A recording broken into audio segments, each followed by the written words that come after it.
بسم اللہ الرحمن الرحیم الحمد للہ وقفا والصلاة والسلام علی عبادہ الذین اصطفیٰ اما بعد فاعوذ باللہ السمیع العلیم من الشیطان الرجیم بسم اللہ الرحمن الرحیم. معزز خواتین و حضرات، آج رمضان المبارک کی دوسری تاریخ ہے اور ترجمانی کے حوالے سے ہم سورۃ المؤمنون جو 23ویں سورہ ہے اس کی آیت نمبر 17، 23ویں سورہ المؤمنون اور آیت نمبر 17 سے آغاز کر رہے ہیں. بسم اللہ الرحمن الرحیم. وَلَقَدْ خَلَقْنَا فَوْقَكُمْ سَبْعَ طَرَائِقَ وَمَا كُنَّا عَنِ الْخَلْقِ غَافِلِينَ وَأَنزَلْنَا مِنَ السَّمَاءِ مَاءً بِقَدَرٍ فَأَسْقَيْنَاهُ فِي الْأَرْضِ وَإِنَّا عَلَى ذَهَابٍ بِهِ لَقَادِرُونَ. صدق اللہ مولانا العظیم وبلغنا رسول النبی الکریم ونحن علی ذلک من الشاہدین الشاکرین والحمد للہ رب العالمین. رفقائے محترم، یہ سورہ المؤمنون جو ہے اس کی ابتدا میں اصول فلاح پر عامل جماعت یا اہل ایمان ان کے اوصاف اور خصوصیات بیان کیے گئے، اور وہ اوصاف یا کمالات کہ جن کی وجہ سے انہیں جنات الفردوس کا وارث بنایا جانا مطلوب ہے ان کا بیان ہوا. اور اس ضمن میں آخری آیت یہ تھی کہ حیات عرضی کے ساتھ ساتھ حیات اخروی وہ بھی ہے، جس کا کہ قرآن کی اصطلاح میں عنوان یوم القیامہ ہے. تو ارشاد فرمایا گیا تھا ثم انکم بعد ذلک لمیتون ثم انکم یوم القیامۃ تبعثون. اس حیات عرضی میں جتنا تمہارے لیے پیغام ہے اس کو انجام دینے کے بعد تمہارے لیے موت کا قانون ٹھہرایا گیا ہے، اور موت پہ زندگی ختم نہیں ہو جاتی بلکہ یہ تو ایک نئے دور کا نقطۂ آغاز ہے. اور اس نقطۂ آغاز کو قرآن یوم القیامہ یا بیسک کہتا ہے. تو یہاں تک ہم پہنچے تھے آیت نمبر 16. اب اس کے بعد اللہ تبارک و تعالیٰ نے اگلی آیات میں اپنی کچھ سنتیں بتائی ہیں. سنتوں سے مراد ہماری ہے الہی طریقہ کار. اللہ تبارک و تعالیٰ کا اس کائنات کو پیدا کرنے، چلانے اور باقی رکھنے میں جو میتھڈ ہے، یعنی ڈیوائن میتھڈالوجی، یعنی اللہ تبارک و تعالیٰ کا جو نظام ہے، طریقہ کار ہے اس کائنات کو بنانے میں، چلانے میں اور برقرار رکھنے میں، اس سے ہمیں آگاہ کیا گیا ہے. اور یہ آگاہی اس لیے ہے تاکہ ہم اللہ تبارک و تعالیٰ کی ان سنتوں کو اپنائیں اور اس طرح اللہ تبارک و تعالیٰ کا ہمیں قرب حاصل ہو، اور اس قرب کے نتیجے میں مادی اور معنوی انعامات جو ہیں ان سے ہم زیادہ سے زیادہ بہرور ہوں. تو آج آپ دیکھیں گے کہ ان آیات میں قدم قدم بار یا جا بجا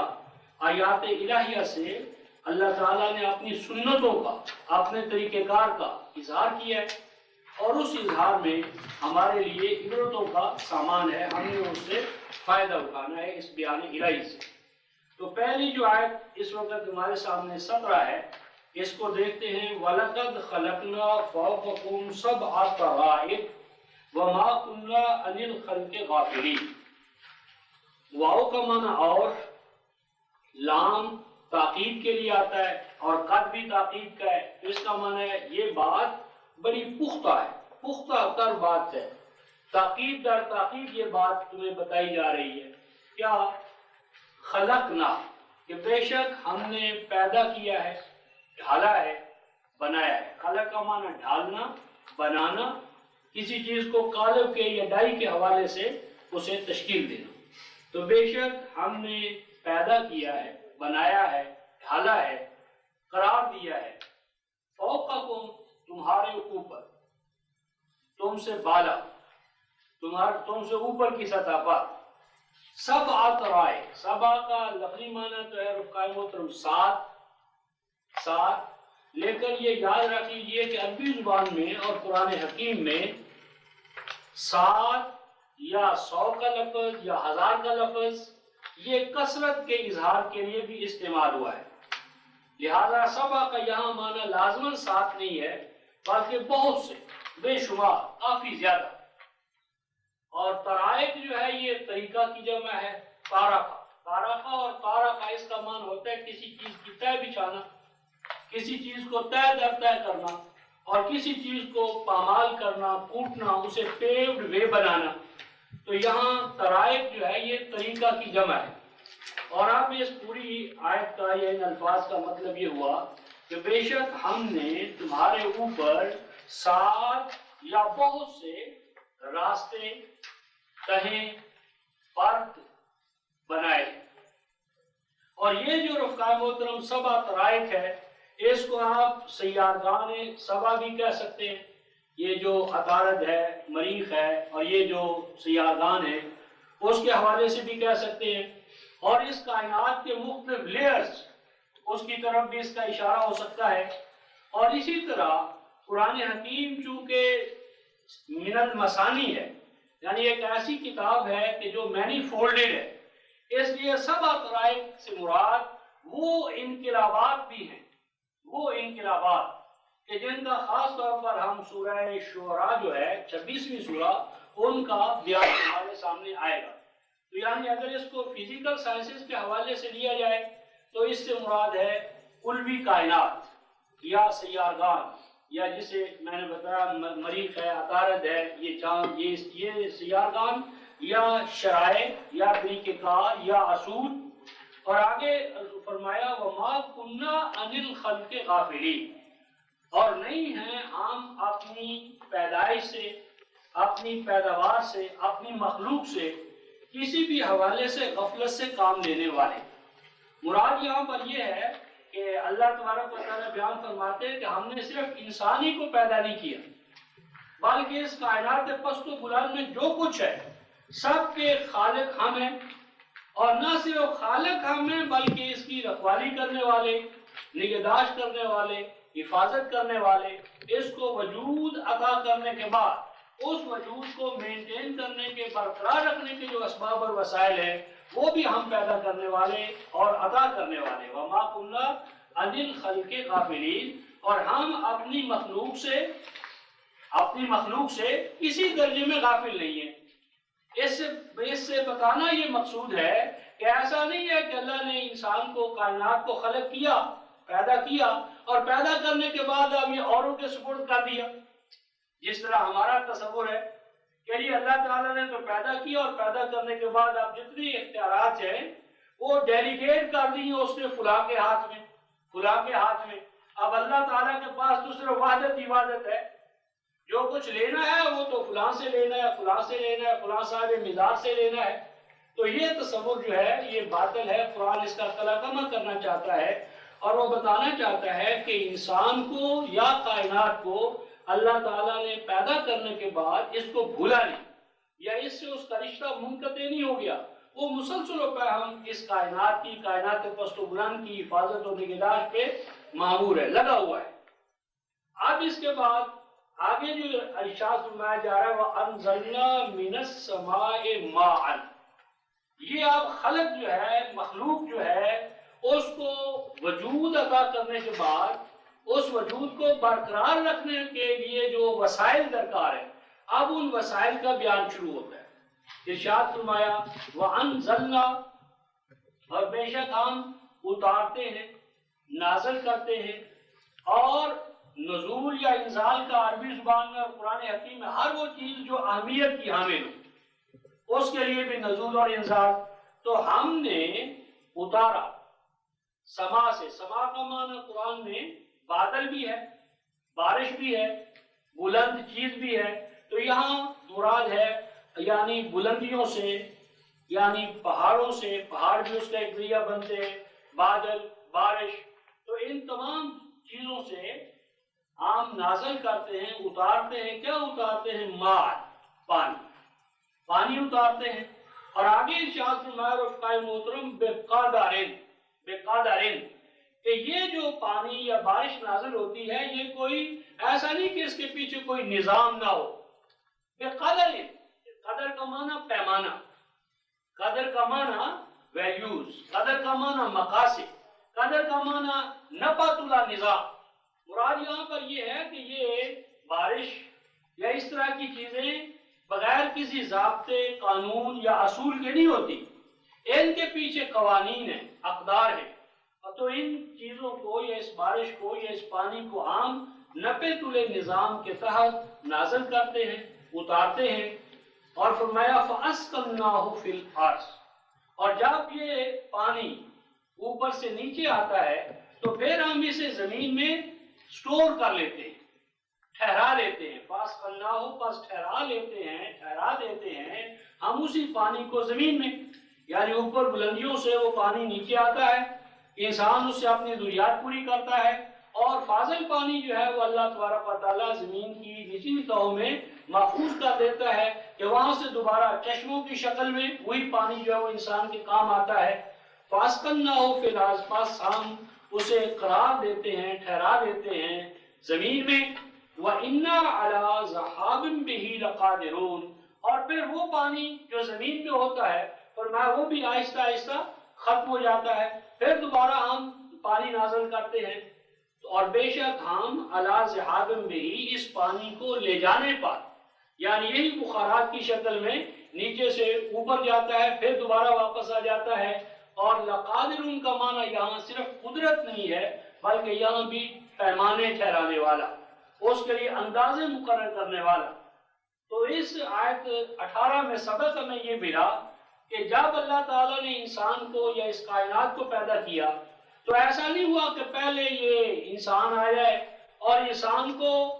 برقرار رکھنے یا اس کے وجود کو برقرار رکھنے والے وسائل بعد میں آئیں۔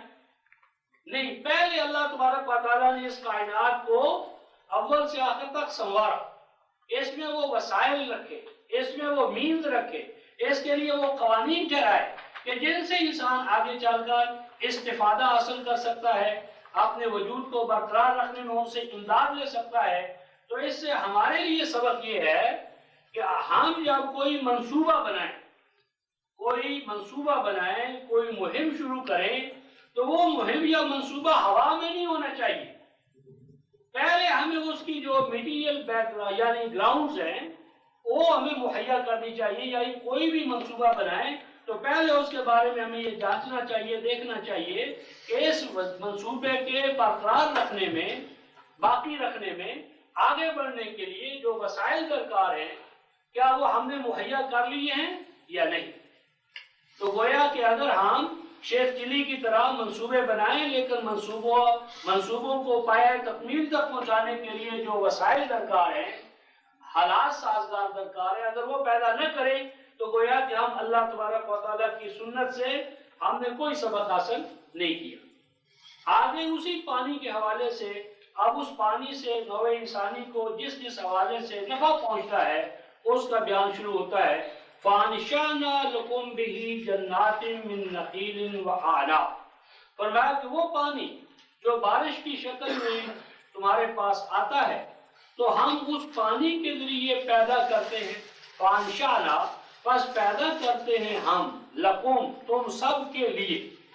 کسی ایک فرد، گروہ یا طبقے کے لیے نہیں، لَكُمْ، تم سب کے فائدے کے لیے، بِهِ، اس پانی کے ذریعے کیا پیدا کرتے ہیں؟ جنات، باغات، ان باغات کا بیان ہے من نخیل،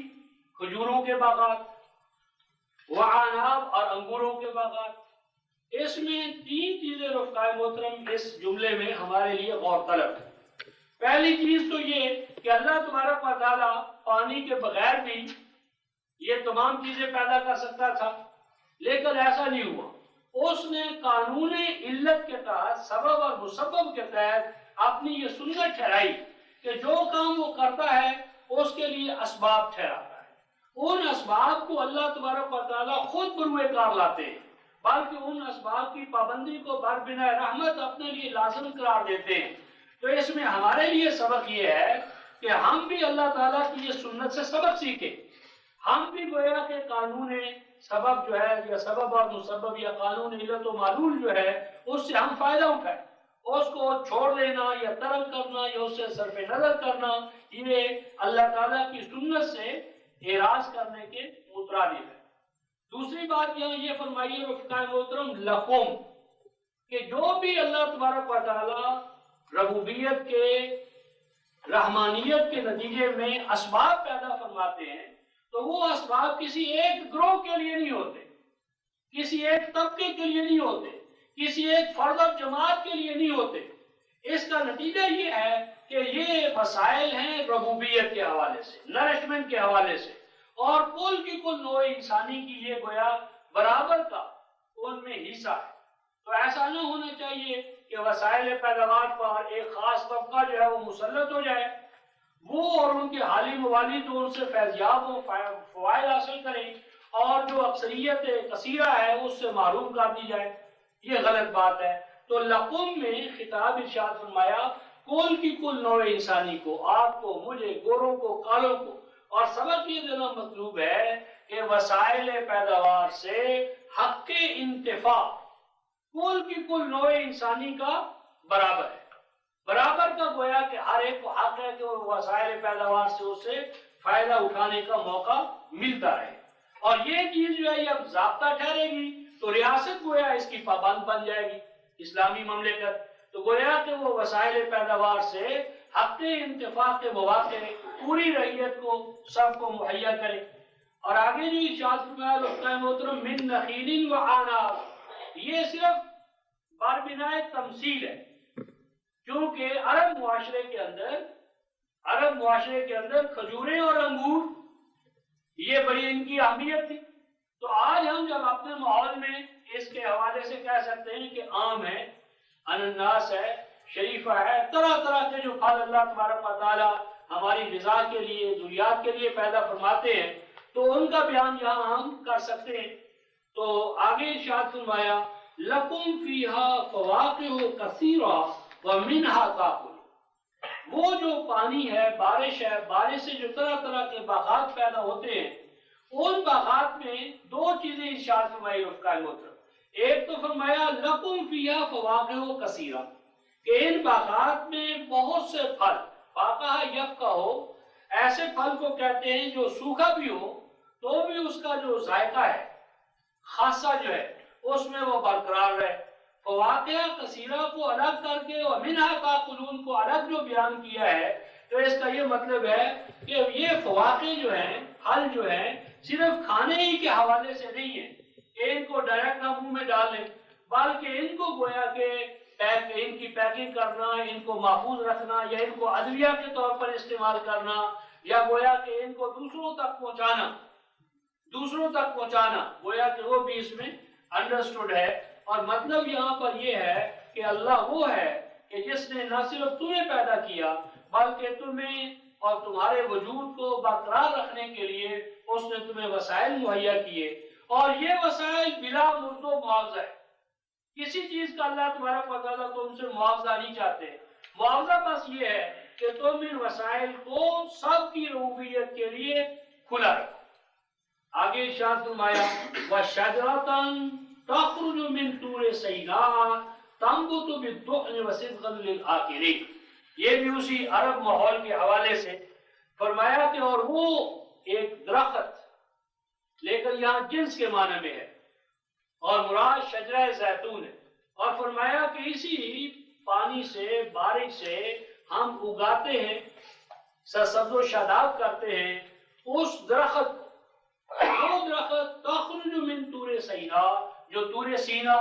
یعنی جارڈن، یروشلم، ان علاقوں کے اندر وہ نکلتا ہے، اور نکلتا ہے وہ طور سینا یا طور سینین دوسرا، یعنی ایک ہی لفظ کے یا ایک ہی تعبیر کے دو نام ہیں۔ تو مراد یہاں پر ہے یعنی ارض فلسطین، ملک شام، جارڈن، تو اس میں وہ پیدا ہوتا ہے۔ اور اس درخت کا خاصہ کیا ہے؟ تنبت بالدہن، کہ وہ درخت جو ہے وہ تمہارے لیے روغنیات، دہن روغن، تیل، وصبغ اور سالن، للعاقلین کھانے والوں کے لیے، یعنی وہ ایک ایسا درخت ہے کہ جو اپنی اسی مجرد شکل کے اندر وہ تمہارے لیے پکا پکایا سالن ہے،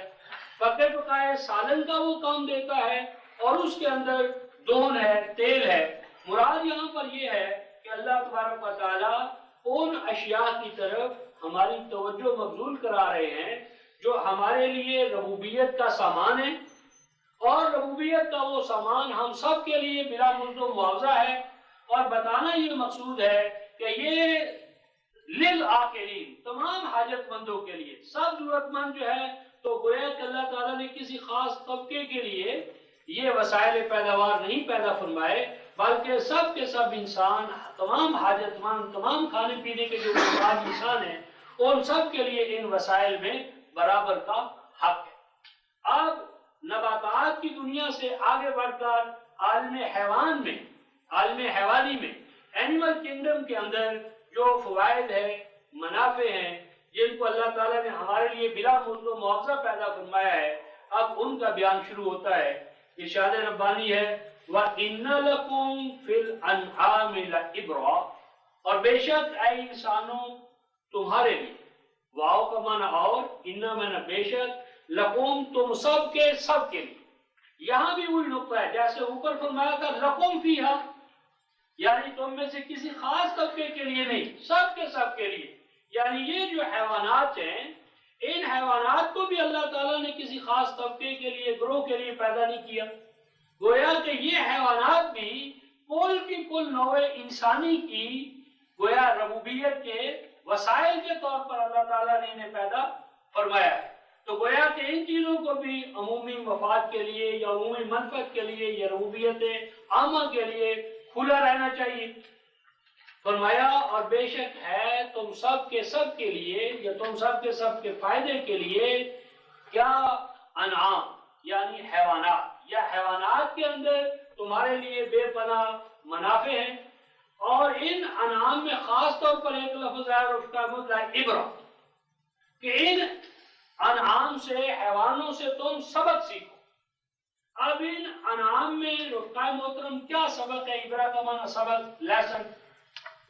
بہت سے رفقائے محترم اس میں یعنی ایسے پہلو ہیں جن سے ہم استفادہ کر سکتے ہیں۔ مثلا سورہ العادیات میں اللہ تعالیٰ ارشاد فرماتے ہیں کہ گھوڑے کو دیکھو، گھوڑا، کہ گھوڑا جو ہے رفقائے محترم وہ اپنے مالک سے کیا کھاتا ہے، یعنی کچھ چارہ ہے، چنے ہیں، پانی ہے، اور تھوڑی سی اس کی وہ مالک خدمت کرتا ہے، اور دن رات وہ گھوڑا جو ہے، خچر جو ہے، گدھا جو ہے، وہ مالک کی خدمت کے لیے اپنے آپ کو کمر بستہ رکھتا ہے۔ قرآن یہ کہنا چاہتا ہے کہ اے انسان، تو سوچ کہ تجھے جو اللہ تبارک و تعالیٰ نے نعمتیں عطا فرمائی ہیں، کیا وہ حیوانات سے کم ہے؟ بلکہ حیوانات بھی تیرے لیے۔ تو سوچنے کی یہ بات ہے کہ جو انعام ہیں، چوپائے ہیں، وہ تو اپنے مالک کے لیے وفادار ہو، مالک کی خدمت کے لیے ہر وقت جو ہے وہ کمر بستہ رہیں، اور انسان جو ہے وہ اپنے مالک الملک کا نافرمان ہو جائے، ناشکرہ ہو جائے، وہ اس کی پیدا کردہ نعمتوں سے تو فائدہ اٹھائے، لیکن اپنے محسن اور مالک کو بھول جائے، اس کے قوانین اور اقدار کو نظر انداز کر دے، اس کے عطا کردہ ضابطۂ ہدایت کو پس پش ڈال دے، تو یقینی بات ہے کہ یہ انسان حیوان سے زیادہ گر گیا۔ تو فرمایا کہ بے شک تمہارے لیے بہت اچھا یعنی ایک سبق سیکھنے کا پہلو پایا جاتا ہے انعام میں،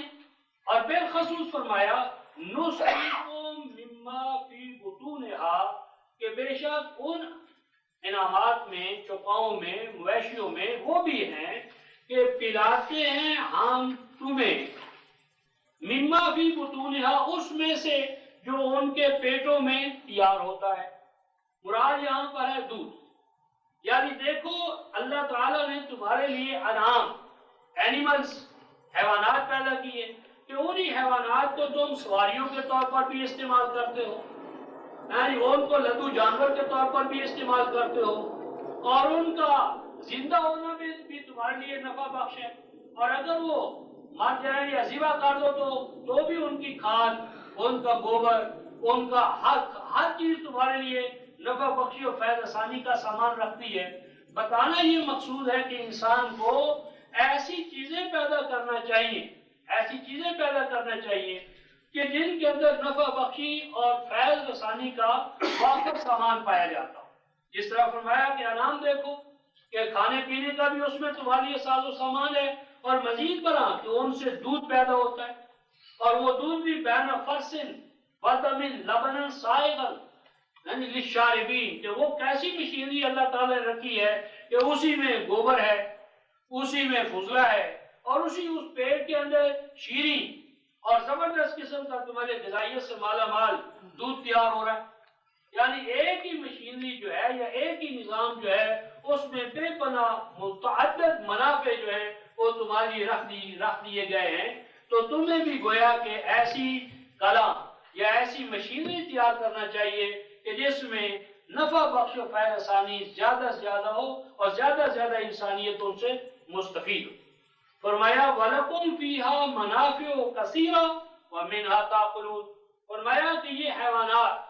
جو ہم نے تمہارے لیے پیدا کیے اس میں تمہارے لیے بہت منافع کثیرہ، بہت سے منافع ہیں. یعنی ان کی کھالوں میں،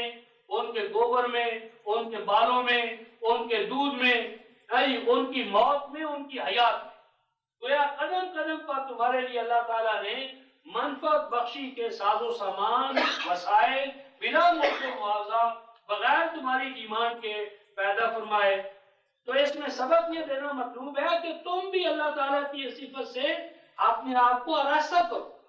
تم بھی اپنے بھائی بندوں کے لیے نفع بخشی اور فیض رسانی کے وسائل پیدا کرو، بغیر اس کے کہ وہ تمہارے دروازے پر مانگنے آئے، بغیر اس کے کہ وہ درخواستیں تمہارے دروازوں پر لے کر آئیں. بلا مرد و معاوضہ تم دوسروں کے لیے نفع بخشی اور فیض رسانی کا دروازہ کھولو، تاکہ اس طرح اللہ تعالیٰ کی جو ربوبیت ہے اس کی جھلک جو ہے وہ تمہارے اندر بھی پیدا ہو، اور اس طرح تمہیں اللہ تبارک و تعالیٰ کا قرب حاصل ہو جائے. اور یہی اللہ تعالیٰ کا قرب جو ہے وہ نوع انسانی کی تخلیق کا مقصد اولین ہے. آگے ارشاد فرمایا رفقائے محترم وَعَلَيْهَا وَعَلَى الْفُلْكِ تُحْمَلُونَ. اور فرمایا کہ تم ان حیوانات پر، گھوڑا، خچر، گدھا، اونٹ، ان پر سواریاں کرتے ہو، ان کو بطور سواریاں کام میں لاتے ہو. اور فرمایا کہ اتنی بات ہی نہیں ہے وَعَلَى الْفُلْكِ، اور اس کے ساتھ ساتھ وہ کشتیاں بھی ہیں کہ جو تمہیں سمندروں پر لیے پھرتی ہیں، اٹھائے جاتے ہو تم ان کشتیوں پر. اور ان کشتیوں کے ساتھ رفقائے محترم سورہ النحل جو ہے اس کی آیت نمبر 8 کے اندر ان دخانی یا بحری کشتیوں کے ساتھ ساتھ فضائی کشتیوں کا، جسے آج ہم ایئر بسز کہتے ہیں، ان کا بھی قرآن 1400 سال پہلے ذکر کرتا ہے کہ نہ صرف یہ سمندر پر پانی پر دوڑنے والی کشتیاں بلکہ اس جیسی کشتیاں جو سمندروں میں نہیں فضا میں چلیں. تو یہ یعنی سورہ جو ہے آپ کی النحل آیت نمبر 8 اور آگے جاتا سورہ یاسین کی آیت نمبر 42 میں بھی اللہ تعالیٰ نے پیشین گوئی کے طور پر یہ بات فرمائی تھی کہ ان کشتیوں جیسی سواریاں جو گویا کہ تمہارے لیے بر میں، خشکی میں، فضا میں سواریوں کا کام دیں گی، یہ بھی اللہ کے علم میں ہے. گویا کہ اللہ کی پلاننگ اور منصوبہ جو ہے وہ ان چیزوں پر محیط ہے. تو اس طرح یہ جو آیت نمبر 22 ہے رفقائے محترم 17 سے 22 تک ان کا موضوع تھا کائنات فطرت، اور کائنات فطرت کی نفع بخشی اور فیض رسانی. اور ان کا مقصود یہ ہے، سبق یہ ہے کہ انسان کو یہ سبق حاصل کرنا چاہیے کہ وہ جو بھی منصوبہ بنائے اس منصوبے کو پایہ تکمیل تک پہنچانے کے لیے اسے اپنے فرائض سے برا ہونے کے لیے متعلقہ وسائل کو پیشگی مہیا کرنا چاہیے. ہر چیز کا ایک منصوبہ ہو، اس منصوبے کے تحت وسائل مہیا کیے جائیں. ایسا نہ ہو کہ شیخ چینی کا خواب تو ہم دیکھیں لیکن متعلقہ جو شرائط ہیں، وسائل ہیں، مینز ہے وہ پیدا نہ کریں. تو اس طرح ہم اللہ کی سنت سے ہٹ جائیں. اور دوسری بات یہ سبق ہمیں دیا ہے رفقائے محترم کہ ہمیں چاہیے کہ ہم زیادہ سے زیادہ دوسروں کی نفع بخشی کے لیے، فیض رسانی کے لیے اپنے آپ کو وقف رکھیں. بس ہر وہ قوم جو دوسروں کے لیے، دوسروں کی ربوبیت کے لیے، نشو و نما کے لیے اپنے آپ کو وقف رکھے گی، لازمی بات ہے کہ اس دائرے میں اسے اللہ کا قرب حاصل ہوگا. اور اس قرب کے نتیجے میں انہیں تمکن فی الارض استخلاف خلافت عطا ہوگی۔ اور آج ہم دیکھ رہے ہیں کہ جن اقوام نے اللہ تعالیٰ کی اس ربوبیت کے ساتھ اپنے آپ کو ایڈجسٹ کر لیا ہے یا جس درجے میں کیا ہے، تو کائنات کے تمام وسائل بھی انہی کی گرفت میں ہیں، انہی کے ہاتھ میں ہیں۔ اور جنہوں نے اللہ تعالیٰ کی سنت سے سبق نہیں سیکھا، وہ کشکول گدائی لے کر در در کی ٹھوکریں جو ہے وہ کھا رہے ہیں، اور عالمی اسلامی اس میں پیش ہے۔ اب اس کے بعد آیت نمبر 23 سے جو بیان شروع ہوتا ہے، ما قبل کے ساتھ اس کا تعلق یہ ہے کہ ما قبل بیان تھا کائنات فطرت کا، یعنی ما قبل بیان تھا افعال الہی کا۔ اب افعال الہی کے ساتھ الفاظ الہی کا بیان شروع ہوتا ہے، اور یہ مستقل قرآن کا اسلوب ہے کہ وہ ورک آف گاڈ یعنی اعمال و افعال الہی اور ورڈ آف گاڈ یعنی الفاظ الہی، ان دونوں کو ساتھ ساتھ بیان کرتا ہے۔ یعنی دوسرے لفظوں میں آپ کہہ سکتے ہیں کہ ما قبل بیان کا تقویم کا، نیچر کا، فطرت کا، اور اب بیان شروع ہوتا ہے شریعت کا، ہدایت کا۔ اور اس شریعت اور ہدایت کا نقطہ آغاز کیا ہے؟ نبوت و رسالت۔ اور نبوت و رسالت کا یہ بیان جو ہے یہ قرآن حکیم میں سیدنا نوح علیہ السلام سے شروع ہوتا ہے۔ اس لیے آپ سیدنا نوح علیہ السلام کا جو بیان ہے، ان کی جو دعوت ہے، ان کا جو پیغام تھا، یا وہی ماقبل جو کائنات میں ربوبیت کا پھیلا ہوا نظام ہے، اسی نظام سے انہوں نے اپنی امت کو، اپنے ہم اصل انسانوں کو آگاہ کرنے کے لیے جو کام کیا وہ ہمارے سامنے رکھا جا رہا ہے، تاکہ ہم نوح پر جب سلام علی نوح فی العالمین کہیں تو ہم نوحیت کو اپنا موضوع بنائیں۔ اس ضمن میں رفقائے محترم میں آپ کی توجہ اگلے بیان کو شروع کرنے سے پہلے سورہ ہود کی آیت 120 کی طرف متوجہ یعنی آپ کی توجہ مبذول کرانا چاہتا ہوں کہ قرآن حکیم میں یہ جتنے بیانات، سیدنا نوح علیہ السلام کا بیان، موسیٰ علیہ السلام کا، مسیح علیہ السلام کا، جتنے بھی یہ انبیاء کے بیانات ہیں، ان بیانات کی ایک بہت بڑی یعنی علت ہے،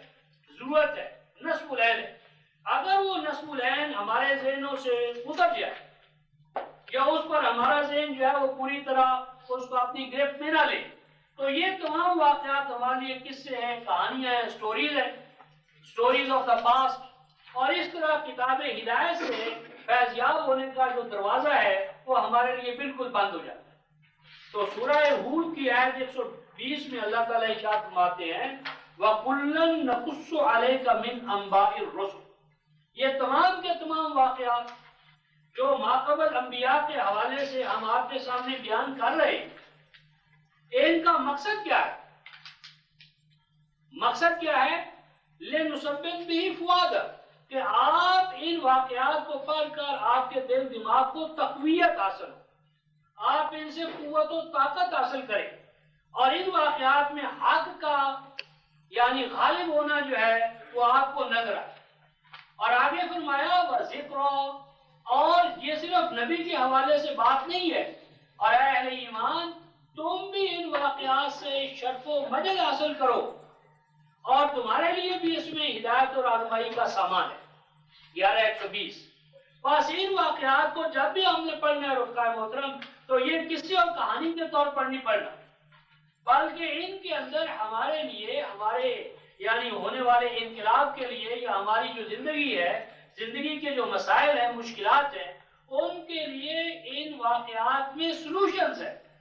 ان واقعات میں حل ہے،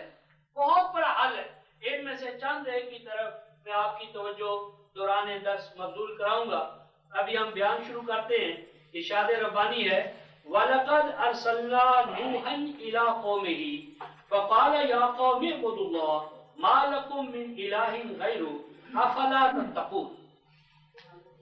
بے شک بھیجا رسول بنا کر ہم نے جناب نوح کو ان کی قوم کی جانب، بے شک ہم نے جناب نوح علیہ السلام کو ان کی قوم کی جانب پیغمبر بنا کر، رسول بنا کر، میسنجر بنا کر بھیجا۔ اور جب وہ اپنی قوم میں بطور رسول مبعوث ہوئے، کھڑے ہوئے،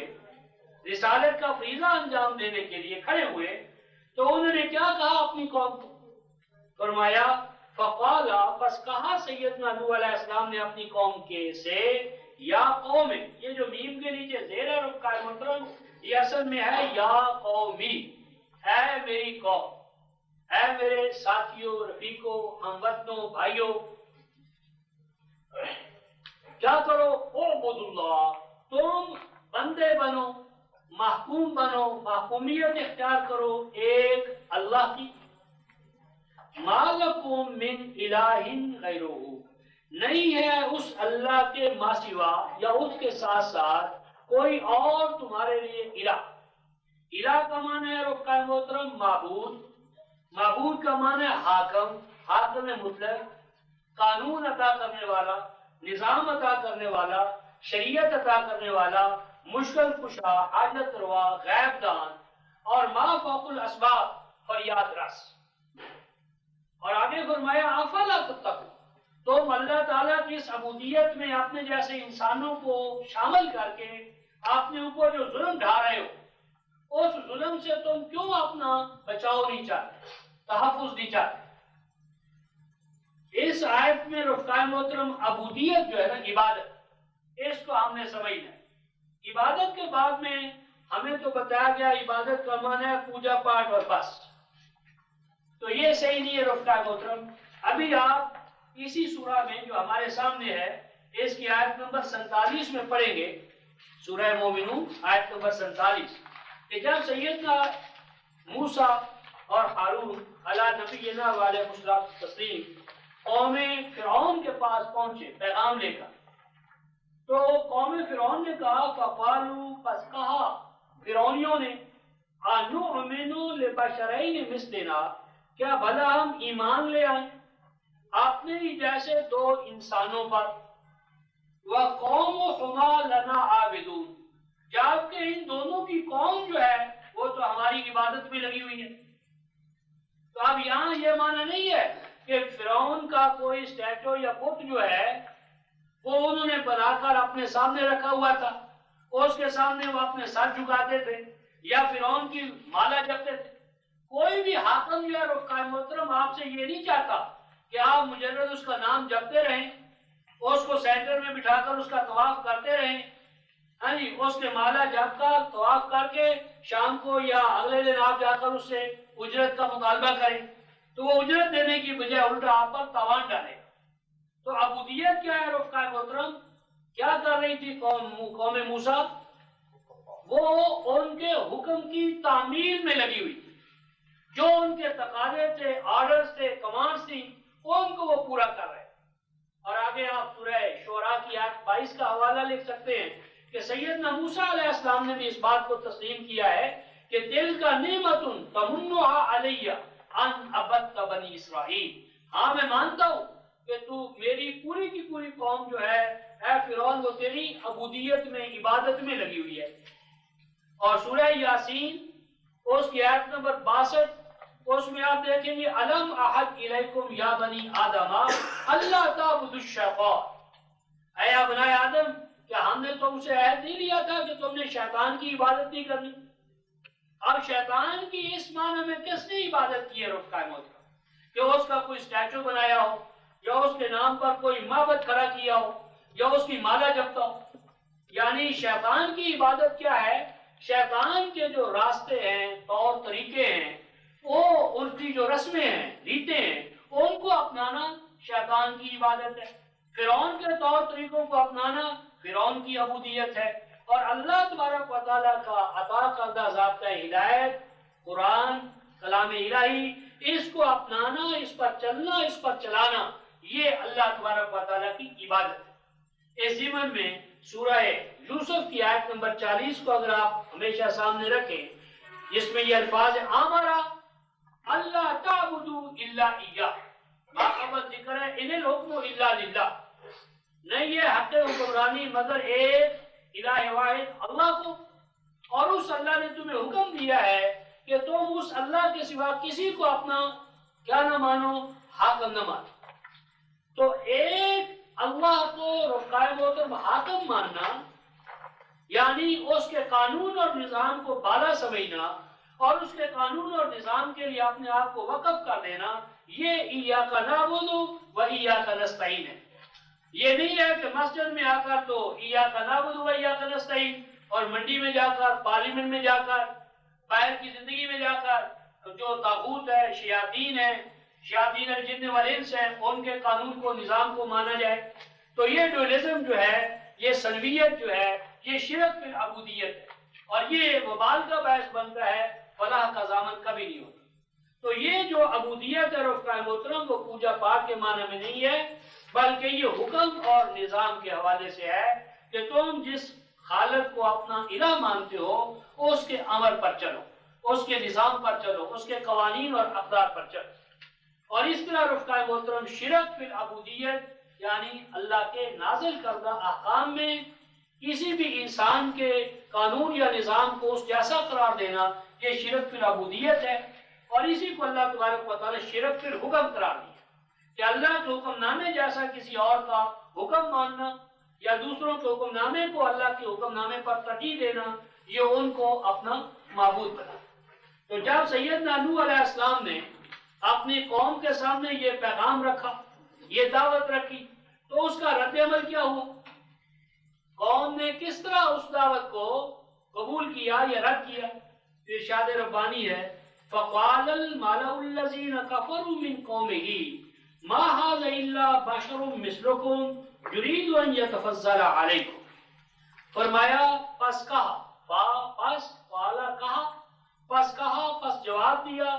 پس رد عمل ظاہر کیا، انہوں نے المالا اور رفقائے محترم مالا یملأ ملعن و ملوعن، کسی چیز کو بھر لینا، یعنی پانی سے مشکیزے کو بھر لینا، یا پیٹ کو کھانے سے یا اور چیزوں سے بھر لینا، یا برین کو، دماغ کو ادھر ادھر کی روایات، قصے، کہانیوں سے بھر لینا۔ تو المالا وہ گروہ، وہ مذہبی پیشوا، وہ گویا معیشت، معاشرت، سیاست، علم، تہذیب اور ثقافت کے جو گویا کے کپے تھے، جنہوں نے اپنے آپ کو باپ دادا کی روایات اپنے ذہنوں میں ٹھونس رکھی تھی، جنہوں نے دوسروں کا مال، ان کی محنت، اس کو ہتھیا لینا جو ہے، اور ہتھیا کر اپنا پیٹ بھرنا، جنہوں نے اپنا وتیرہ بنا لیا تھا۔ تو یہ تین گروہ ہے رفقائے محترم، فرعون، حامان اور قارون، یعنی سیاسی استبداد فرعون، اور مذہبی استبداد حامان، اور معیشت کا جو ہے قارون۔ تو یہ مالا کے تین فیز ہیں، تین ان کے فیسز ہیں، تین ان کے چہرے۔ تو یعنی ان قائدین نے، سرکش اور نافرمان قائدین نے اب کیا جواب دیا؟ جنہوں نے کفر اختیار کیا تھا اس دعوت کے مقابلے میں، ربوبیت کی اور عبودیت کی جو نوح علیہ السلام کی پکار تھی، تو جنہوں نے اس کو نہ مانا، انکار کیا، ان کے مفادات پر زد پڑتی تھی، انہوں نے آگے نوح علیہ السلام کو یوں جواب دیا۔ جواب یہ تھا رفقائے محترم، ما ھذا الا بشر مثلکم۔ تو انہوں نے اپنے تابعین کو، فالوورز کو، اپنے ماتحت لوگوں کو یوں کہا کہ یہ جو اللہ کی عبودیت کا پیغام لے کر تمہارے سامنے آیا ہے، ذرا دیکھو تو صحیح، ما ھذا الا بشر، نہیں ہے یہ مگر بشر ہے، انسان ہے، مثلکم، تمہیں جیسا۔ تو یعنی انہوں نے ایکسپلائٹ کیا اس بات کو کہ یہ پیغام جو لایا ہے اسے بشر نہیں ہونا چاہیے، اسے ما فوق البشر ہونا چاہیے، یعنی اس کی اور تمہاری جنس الگ الگ ہونی چاہیے، تو اسے ما فوق البشر ہونا چاہیے۔ تو اب نبی جو ہے، رسول جو ہے رفقائے محترم، اس کا کام تو ہے اسوہ مہیا کرنا، نمونہ۔ تو اگر وہ بشر نہیں ہے، اگر وہ سپیریئر ہے، ادر دین بشر ہے، فرشتہ ہے، اوتار ہے، خدا ہے، خدا کا بیٹا ہے، ہوا کرے، وہ ہمارے لیے، آپ کے لیے، انسان کے لیے نمونہ نہیں ہو سکتا۔ یعنی بشر، رسول، اور جس کی طرف رسول بنایا جائے، ان دونوں کی جنس کا ایک ہونا یہ اللہ کا قانون ہے۔ سورہ بنی اسرائیل آیت نمبر 95 میں اللہ تعالیٰ نے یہ ضابطہ بیان کیا ہے کہ رسول کی جنس اور مرسل الہ، جس کی طرف رسول بنایا جاتا ہے، ان دونوں کی جنس، قائم یا نوع ایک ہوتی ہے۔ رسول بشر ہے تو جن کی طرح وہ رسول بنا کر بھیجا گیا وہ بھی بشر ہے. اگر وہ جن ہے تو وہ بھی جن ہے، اگر وہ ہمارے ذہن کا جو جن ہے مفہوم، اور اگر وہ فرشتے ہیں تو وہ بھی فرشتے ہوں گے. یعنی مرسل اور مرسل الہ کی جنس حضور قرآن ایک ہے. تو انہوں نے کہا کہ یہ تو قابل قبول نہیں ہے رسول کا بشر ہونا. اور یہ صرف اسی قوم پہ موقوف نہیں ہے رفقائے محترم. سورہ تغابن کی آیت نمبر 6 میں اللہ تعالیٰ نے یہ ایک عام اصول بیان فرمایا ہے کہ ہر قوم جو ہلاک ہوئی، ہر قوم جو ہلاک ہوئی، ہلاک ہونے والی قوم کا عقیدہ یہی تھا کہ جو رسول ہے وہ بشر نہیں ہو سکتا. یعنی بشریت اور رسالت اکٹھے نہیں ہو سکتے. فقالو، کہا انہوں نے، اب بشری یہدوننا، سورہ تغابن آیت نمبر 6، بشر جو ہے وہ ہمارا رہنما کیسے ہو سکتا ہے؟ بشر اس قابل نہیں ہے کہ وہ ہمارا رہنما ہو. اور یہی رفقائے محترم آج ہمارا بھی عقیدہ ہے. سواد اعظم ہمارا بھی کہتا ہے کہ یہ رسول کو بشر کہنا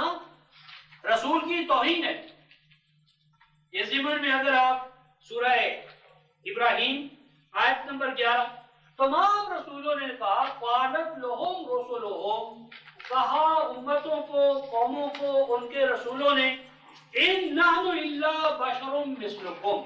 نہیں ہے ہم مگر بشر ہیں تم جیسے. یعنی کھانے میں، پینے میں، حوائج بشریہ میں، ہر حوالے سے ہم بشر ہیں. صرف ایک امتیاز ہے، وہ کیا ہے؟ یوحا الی، ہماری طرف وہی ہوتی ہے اور وہی بھی تمہارے لیے ہے، ہماری ذاتی کے لیے تو نہیں ہے. تو رسولوں کو بشر نہ ماننا یہ کافروں کا عقیدہ تھا، یہ مستقبرین کا پراپیگنڈا تھا، یا ان کا ایک ہتھیار تھا. اور نبی پاک صلی اللہ علیہ وسلم کے حوالے سے سورہ الکہف آیت نمبر 110 میں اللہ تعالیٰ نے اپنے رسول کی زبان سے یہ الفاظ بیان فرمائے ہیں، قل، اے رسول یہ اعلان کرو، انما انا بشر مثلکم، کہ میں تو بشر ہوں تم جیسے. تو بشریت کا انکار دراصل ایک سازش ہے کہ جس کے نتیجے میں رسول کا جو ورثہ ہے، طریقہ ہے، اس کی جو ہیریٹیج ہے، وہ گویا نمونے کے اور اقتدا کے قابل نہ رہے. اور یہ جو آج ہم رسولوں کو مافوق قرار دے کر، نعتیں پڑھ پڑھ کر غلو کر رہے ہیں، یہ بھی اسی لیے تاکہ رسول کے لائے ہوئے نظام کو اپنانے اور اس کی جدوجہد کرنے سے ہمیں چھٹی ہو جائے. تو انہوں نے کہا، کافروں نے، کہ تم بشر ہو ہم جیسے، اس لیے تمہاری رسالت ہمارے لیے قابل قبول نہیں ہے. نمبر 2، دوسرا اعتراض کیا تھا؟ یرید ان یتفضل علیکم، یہ اپنی اس رسالت، نبوت اور اس عبودیت رب کے پیغام سے تمہارے اوپر فضیلت حاصل کرنا چاہتا ہے، یعنی تمہارا قائد بننا چاہتا ہے، چودھری بننا چاہتا ہے. سوال یہ ہے کہ اگر یہ چودراہٹ بری ہے تو یہ تمہارے پاس کیوں ہے؟ یعنی چودھری بننا،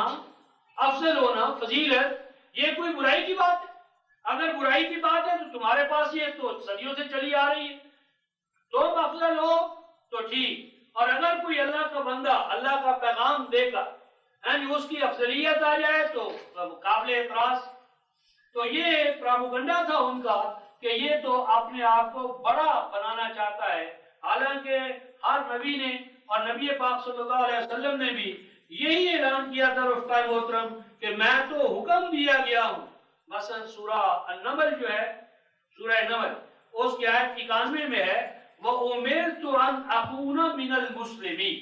وَأُمِرْتُ أَنْ أَكُونَ مِنَ الْمُسْلِمِينَ، مجھے تو مامور کیا گیا ہے کہ میں فوق المسلمین نہیں، یعنی مسلمانوں کے اوپر مسلط ہونے والا نہیں، مسلمانوں کے اوپر اپنا تسلط، اپنی کبریائی، اپنا تحقق، اپنا جبروت قائم کرنا، یہ ہمارا مقصد نہیں ہے. اور اسی چیز کو سورہ آل عمران کی آیت نمبر 79 میں فرمایا، کوئی نبی اس لیے نہیں آیا کہ وہ اپنی ذاتی کبریائی، ذاتی جبروت، ذاتی تحکم قائم کرے،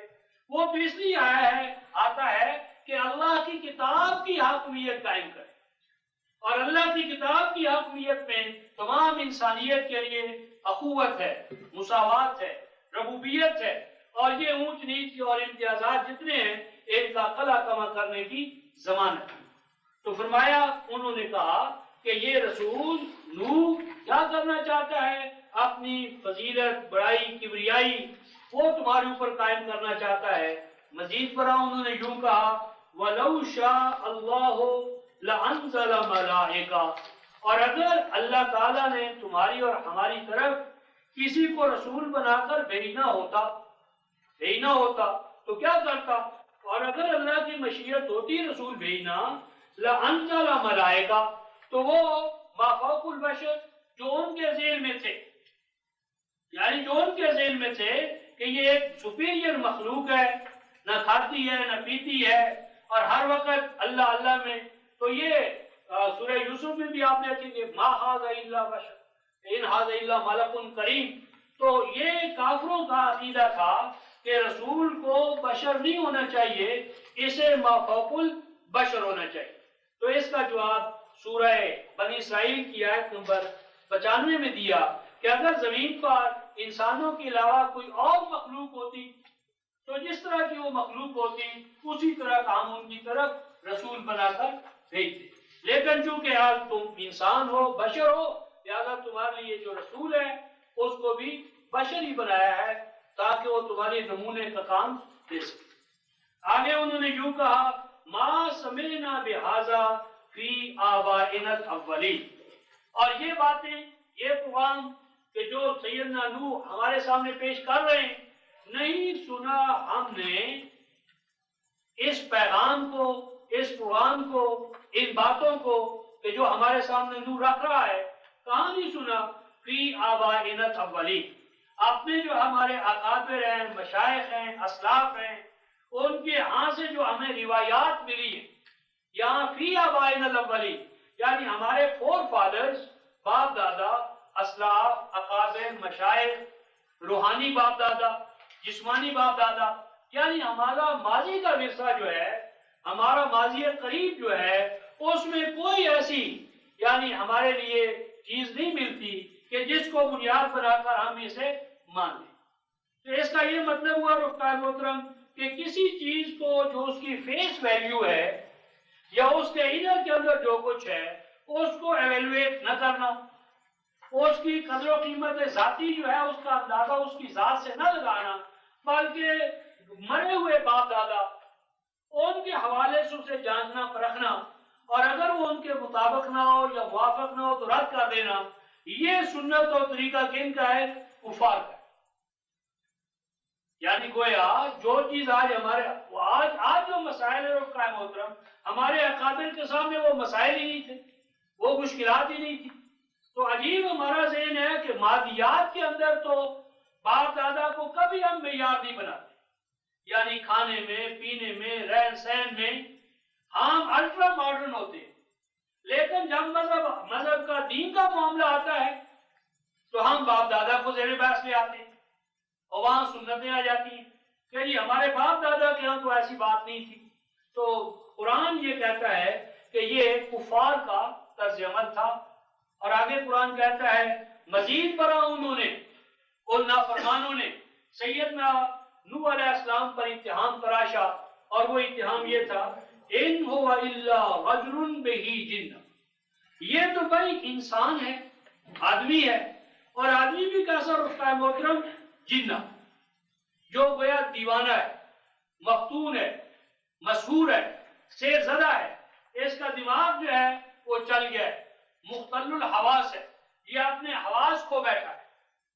اور یہ جو دیوانگی ہے، جنہ ہے، مجنون ہونا ہے۔ تو ہم نے بھی رفقائے محترم اپنے رسول کو جس کا کلمہ پڑھتے ہیں، جسے خاتم النبیین مانتے ہیں، جس کو ہمارے سواد اعظم والے صاحب الاولاد کہتے ہیں، تو ان کا بھی عقیدہ یہ ہے نعوذ باللہ کہ نبی پاک صلی اللہ علیہ وسلم پر یہود کی لڑکیوں نے جادو کر دیا، اور جادو کے نتیجے میں آپ کا جسم سوکھ گیا اور آپ نے بھولنا شروع کر دیا، نمازوں میں بھی بھولے اور عائلی زندگی کے اندر بھی بھولنے نے آپ پر قبضہ کر لیا۔ تو یہ بھی گویا کہ پوری کفار کی سنت جو اس کا اثر جو ہمارے اندر آ گیا۔ تو اللہ تبارک و تعالیٰ کے بندے جو ہوتے ہیں رفقائے محترم، ان پر کسی ابلیس شیطان کا کوئی جادو ٹوٹکا ٹونا اثر ناممکن ہے. اللہ کے بندے ان تمام چیزوں سے محفوظ ہیں. تو چہ جائے کہ خاتم النبیین اس کی زد میں آ جائے. تو بہرحال انہوں نے یہ کہا کہ یہ کیا ہے، یہ تو جادو یعنی جادو زدہ ہے یا دیوانہ ہے یا مفتون ہے. اب اگلی ایک عجیب اور اعلیٰ حکمت عملی ہمیں بتائی جا رہی ہے رفقائے محترم. دیکھیے اشتعال دلانے میں انہوں نے کوئی کمی نہیں کی. یعنی جو ان کا رد عمل ہے کہ رسول کی رسالت کا انکار بشریت کی بنیاد پر اور ان کی نیت پر، یعنی کیا حملہ کہ یہ تو مخلص نہیں ہے، اپنی قدرت قائم کرنا چاہتے ہیں، اور یہاں تک کہ یہ تو باپ دادا سے ہٹی ہوئی باتیں کہتے ہیں اور یہ دیوانے. اب یہ چیزیں رفقائے محترم آپ کے میرے سامنے آئے تو یہ دعوت کے میدان میں جو ہمارا طرز عمل ہونا چاہیے اس کی اب ہمیں تربیت دی جا رہی ہے. ایسے اشتعال انگیز ماحول میں داعی کو، مبلغ کو، معلم کو کس مقام پر کھڑا ہونا چاہیے؟ قرآن کہتا ہے فَتَرَبَّصُوا بِهِ حَتَّىٰ حِينٍ. تو ان کے مقابلے میں جو انبیاء ہیں ان کا طرز عمل کیا ہوتا ہے؟ یہ ہوتا ہے کہ تم بھی کام کرو، ہم بھی کام کرتے ہیں، انتظار کرو. یعنی تم اپنے پروگرام کے مطابق چلو، ہم اپنے پروگرام کے مطابق چلتے ہیں. تو اگر اس فتربصوا کو قائدین کا قول مانا جائے تو مانا یہ ہوگا کہ انہوں نے کہا کہ ابھی فوری طور پر ان کے خلاف کوئی سخت قدم نہ اٹھاؤ. یعنی ہو سکتا ہے یہ جنون چند دنوں میں ختم ہو جائے، یعنی ابھی جوش ہے، نئی بات ہے، تو یہ جوش و خروش دیکھتے ہیں کب تک چلتا ہے. تو اگر ان کے حوالے سے ہو تو ان کی حکمت عملی کہ ابھی خواہ کوئی سخت طرز عمل اختیار کر کے اپنے آپ کو بدنام نہ کرو، ابھی اس کو شوق پورا کر لینے دو، جب آگے چلے گا تو پھر دیکھ لیں گے. اور اگر انبیاء کا ہو تو مانا ہوگا کہ وہ ان تمام ہتھ کنڈوں سے، حربوں سے مشتعل نہ ہوئے، بلکہ حلیمانہ انداز میں انہوں نے کہا خود بھی جیو ہمیں بھی جینے دو، خود بھی کام کرو ہمیں بھی کام کرنے دو. جس طرح کہ سورہ الانعام کی آیت 136 میں ارشاد فرمایا یا قوم اعملوا علی مکانتکم انی عامل فسوف تعلمون من تکون له عاقبۃ الدار. تو یہ طرز عمل جو تھا انبیاء کا یا انبیاء کے مقابلے میں ان کے کفار کا ہمارے سامنے آیا. اب اس پر سیدنا نوح علیہ السلام نے اپنے رب کے حضور جو کچھ التجا کی، مناجات کی، درخواست گزاری، اس کا بیان شروع ہوتا ہے. قالا کہا سیدنا نوح علیہ السلام نے رب اے میرے پروردگار انصرنی میری مدد فرما بما کذبون. یہ جو نون کے نیچے زیر ہے اصل میں بما کذبونی، کہ انہوں نے میری جو تکذیب کی ہے اس کے مقابلے میں مجھے منصور کر. عجیب بات ہے رفقائے محترم، یہاں جو تکذیب ہے نا وہ اصل میں رسالت کی تکذیب ہے. تو اے اللہ جس رسالت کے مقام پر، جس نبوت کے حوالے سے آپ نے مجھے مامور کیا ہے، ایسا ہو کہ وہ آپ کی نبوت، تعلیم، پیغام، میسج وہ منصور ہو، غالب ہو، مقتدر ہو، اور ان کا جو منفی پراپوگنڈا ہے وہ ختم ہو جائے، ناکام و نامراد ہو، سر کی آنکھوں سے انہیں نظر آ جائے کہ وہ غلط پروگرام پر چل رہے تھے. اب اس پکار کا یا دعا کا اللہ تبارک و تعالیٰ نے جو جواب دیا ہے رفقائے محترم، اس میں ہمارے لیے بڑا سبق ہے. اور ادھر میں آپ حضرات کی خصوصی توجہ مبذول کرانا چاہتا ہوں. یوں تصور کیجئے کہ ایک آنے والا طوفان ہے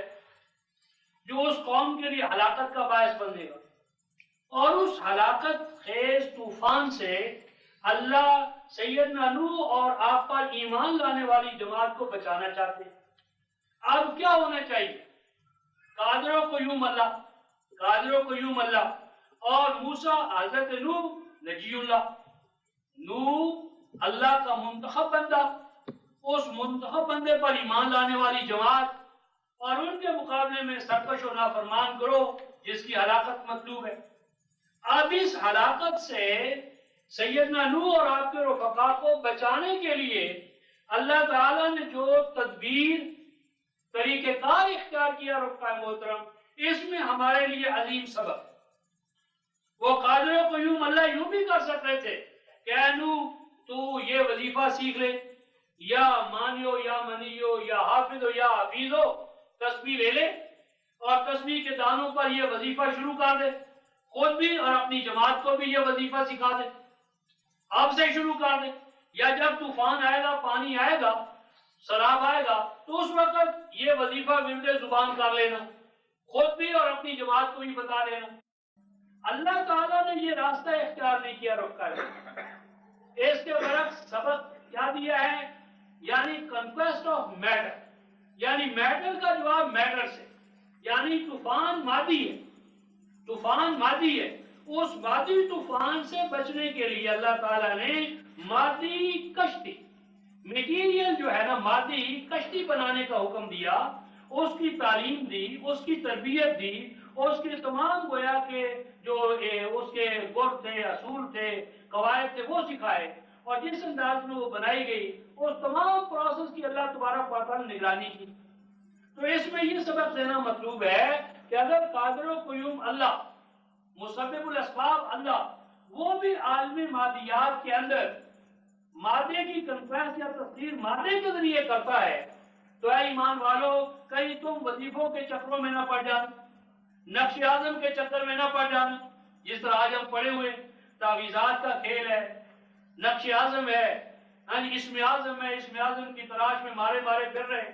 تو جو اللہ تعالیٰ کی تخلیق بالحق ہے کائنات، اور اس کے حقانی قوانین ہیں،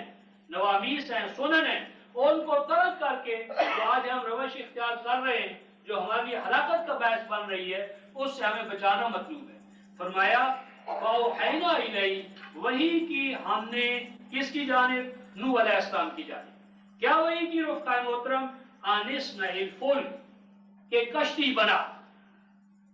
اب اس میں کشتی بنانا، صنعت، مینوفیکچر ہونا، گویا کہ کشتی سازی یہ انبیاء کی سنت ہے، سیدنا نوح علیہ السلام کی سنت ہے۔ اور یہ جو کشتی سازی ہے رفقہ محترم، کشتیاں بنانا، دخانی جہاز، بحری جہاز بنانا، ہم ہندوستانیوں نے مغلیہ دور میں اس سے غفلت کی تو اس کا خمیازہ ہم نے بھگتا۔ ہم نے جو مار کھائی کہاں سے کھائی؟ باہر سے کھائی، وہ دشمن باہر سے نکلا اور پورے بر پر چھا گیا۔ تو اگر ہم نوح علیہ السلام کی سنت کو سمجھے ہوتے، اور آج بھی رفقہ محترم اگر ہم اسے سمجھے، تو ہمارا جو یعنی بحریہ ہے، تو اس کی قوت و طاقت کو اللہ کی سنت اور سیدنا نوح علیہ السلام کی سنت سمجھتے ہوئے اسے اپنائیں۔ یہ تمام عمل عبادت ہے۔ تو أَنِ اصْنَعِ الْفُلْكَ، بنا تو کشتی، اور کس طرح بنا رفقہ محترم؟ بِأَعْيُنِنَا، ہماری نگرانی میں، ہماری آنکھوں کے سامنے، وَوَحْيِنَا، اور ہماری وحی کی روشنی میں،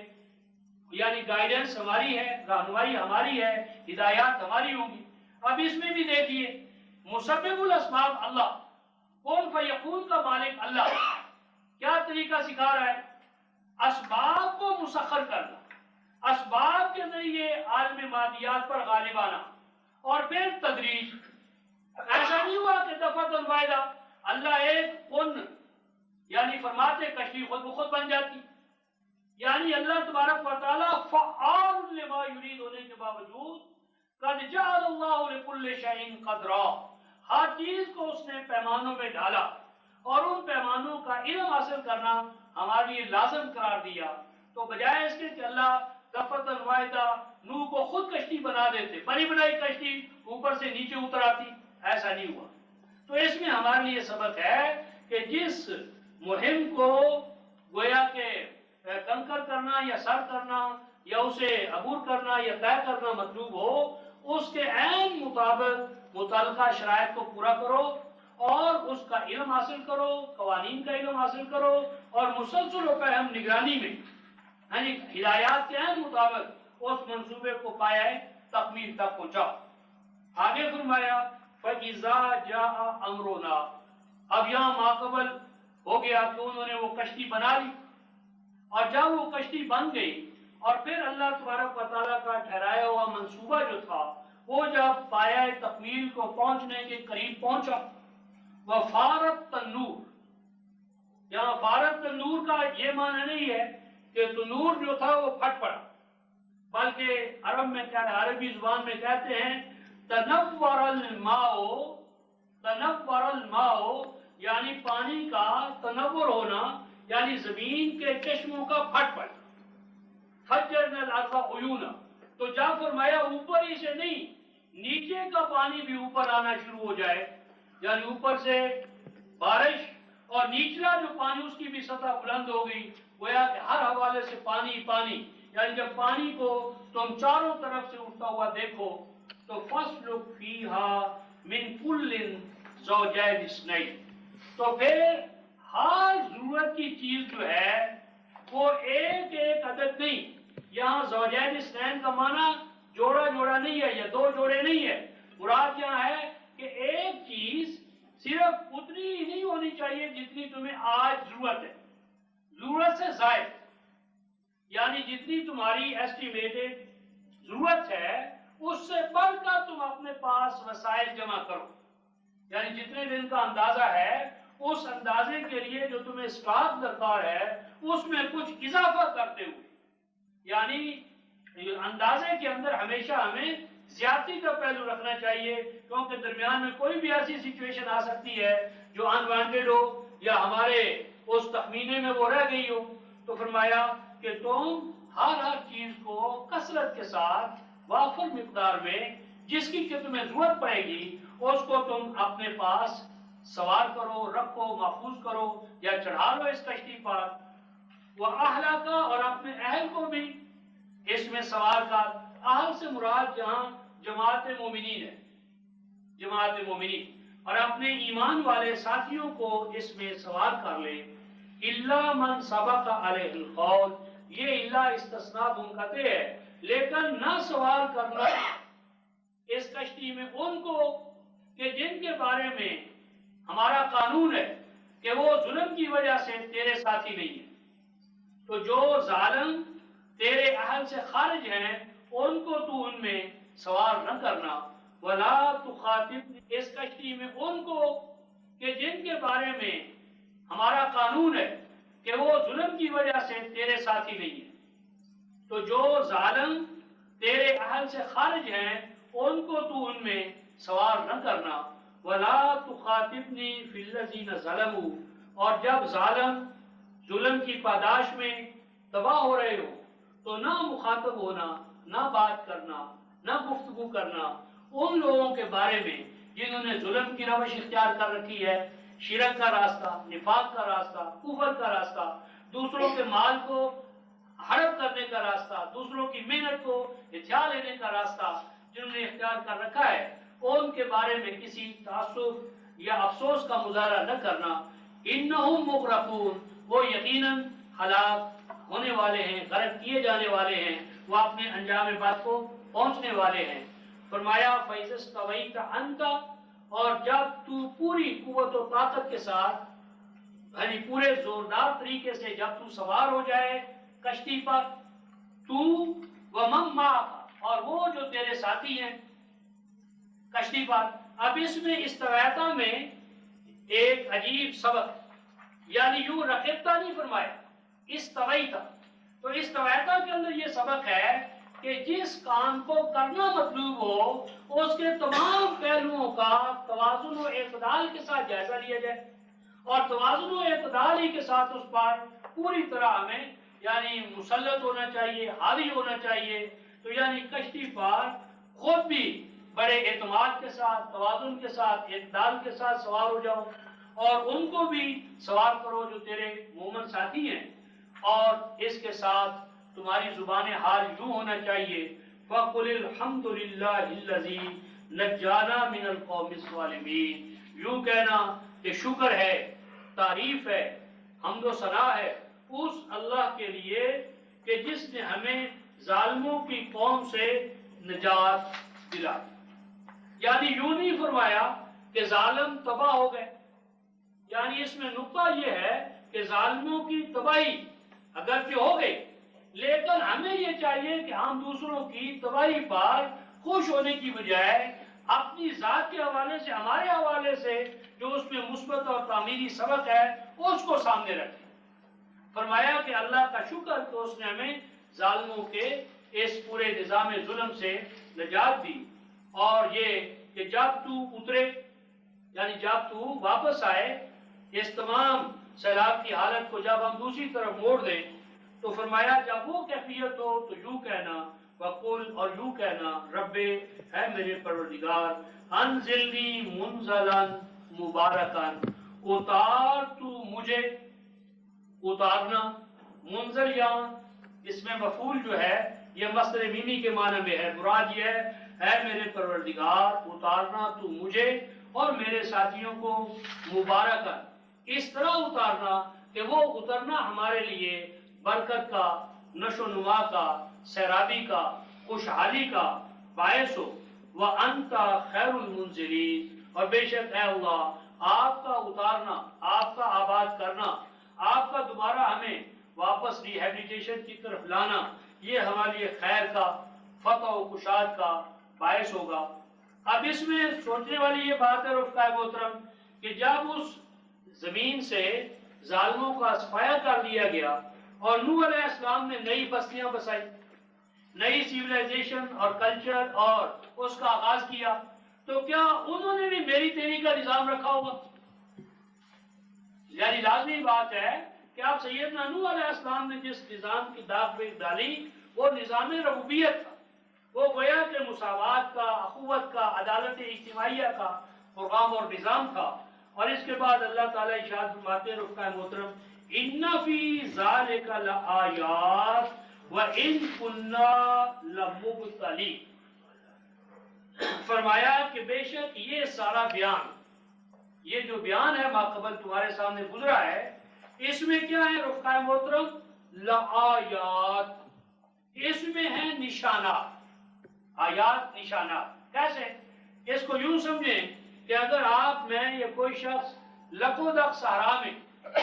پانی کی تلاش میں مارا مارا پھر رہا ہو، کہیں پانی نظر نہیں آ رہا، اور اچانک ہم کسی سمت میں پرندوں کو اڑتا ہوا دیکھیں،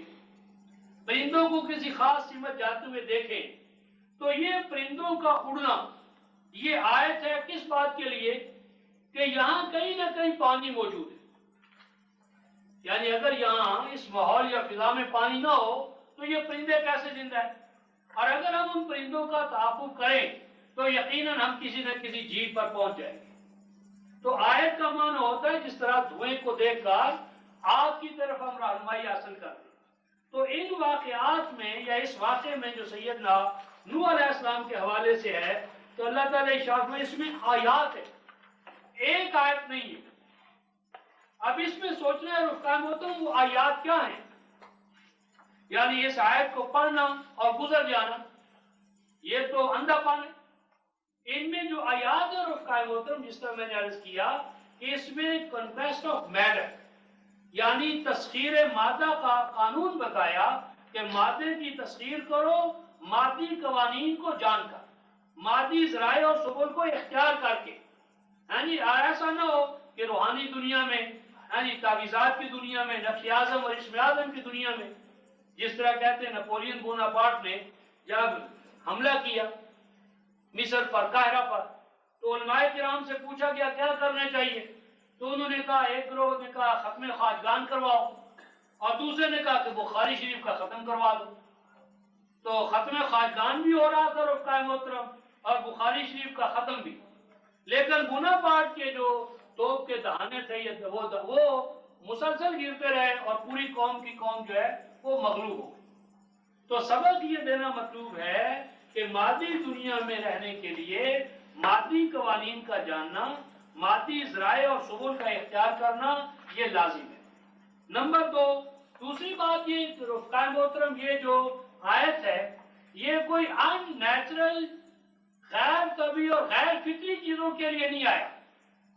یعنی یہ جو سیدنا نوح علیہ السلام کا یہ تمام عمل ہے یہ مادی عمل ہے، مادی قوانین کے تابع ہے، مادی سبل اور ذرائع اختیار کر کے یہ تیار کیا گیا، اس میں کوئی ان نیچرل چیز نہیں ہوئی۔ اب یہی بات جو آیت کا ہے یہ آگے دیکھیں گے ہم سیدنا مسیح علیہ السلام اور ان کی والدہ کے بارے میں آئے گا،